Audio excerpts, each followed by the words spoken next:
Hello again, I'm back, and now I'm going to explain you the thermal and the electrical energy. And this is a little bit more complicated, but we're going to learn it and we're going to explain it. The first thing, the thermal energy. Well, here says, remember, this is a summary about what you got on your book. Let me highlight some things. Okay, so the thermal energy is part of the kinetic energy. Remember that we say at the beginning that the kinetic energy is related with the movement. So in this case, the thermal energy is caused by the movement of the particles in the matter. All of the matter has got particles inside, and that particles can be moved. Okay, and depending on the movement of that, we're going to obtain a different temperature. In the case of the higher temperature, the movement is going to be faster, okay, of the particles. And if the particles move in a slower way, the temperature is going to be colder. Okay, so here says when the particles move quickly, the thermal energy is high. When the particles move slowly, the thermal energy is low. We can modify that. We can modify it applying some cold or some heat to any object. For instance, think about a liquid, water.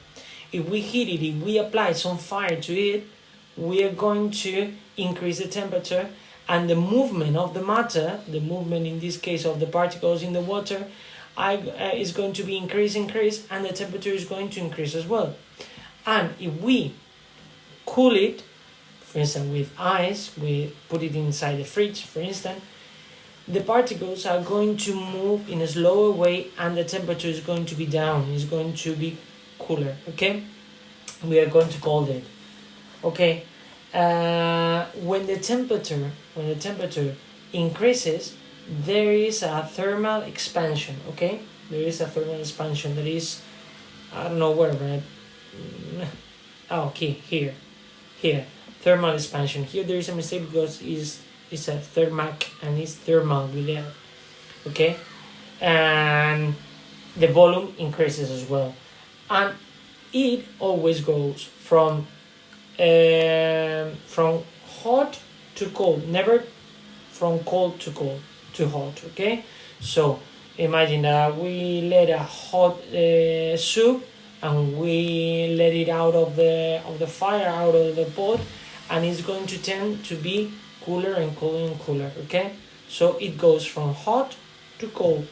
Okay, and the thermal energy can be transferred.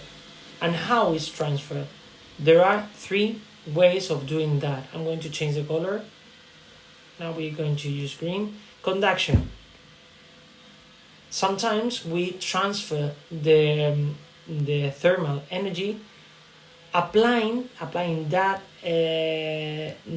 energy through the contact. Okay, look, for instance, this is an let me change this. This is an iron, and the iron is hot. So when we apply that temperature into a shirt or some pants, okay, we transfer the thermal energy through the contact. Okay, and if we touch it, it is going to be really hot. Okay, another one that is also in relation with that is the convection. Okay, is the transfer of thermal energy by the movement of fluids. Okay, inside this is a heating. Let me change this.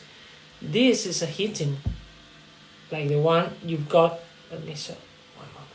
I'm going to do it like the other one. This is a heating like the one you've got on your homes, at school. This is a heating.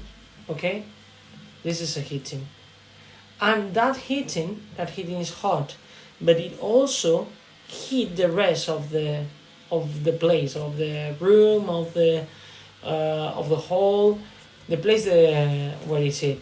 And inside the heating there is a liquid, can be water, it can be a thermal liquid. Okay, it depends on the heating. Okay, and that liquid is heated, and the movement of that liquid is the thing that makes the heating be hot. Okay, and the last one, I'm not going to do it in black, is the radiation. When is the radiation? It is the transfer of thermal energy from the sun from waves.